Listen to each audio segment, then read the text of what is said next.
Every day, in conflicts all over the world, women, men, and children are subjected to rape, sexual torture, and other forms of sexual violence.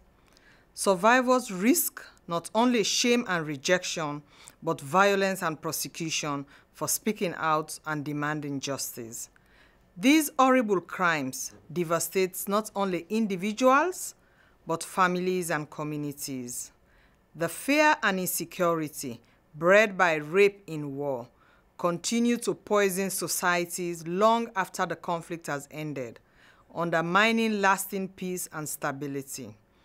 The United Nations 2014 report on conflict-related sexual violence shows that this is a global crime, covering countries of concern in Europe, Asia, Africa, South America, and the Middle East.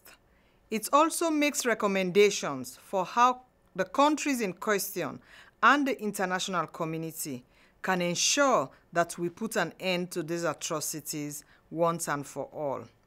The report describes a number of alarming patterns. In some conflicts, the fear of sexual violence is a major trigger for displacement, which makes civilians even more vulnerable to the risk of sexual assault.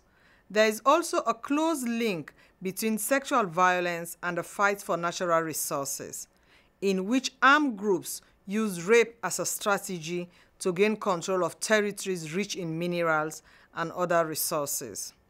We are also uncovering more and more reports of sexual violence against men and boys.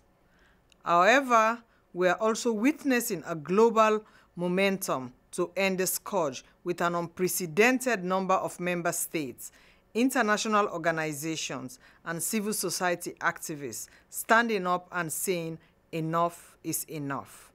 I hope that this year's annual report can serve as a tool for governments working to address this crime, but also as a resource for organizations, journalists, activists, traditional, religious, and community leaders, and others who shine a light on these offenses, fight for justice for survivors, and work to help communities rebuild and reconcile after war is over.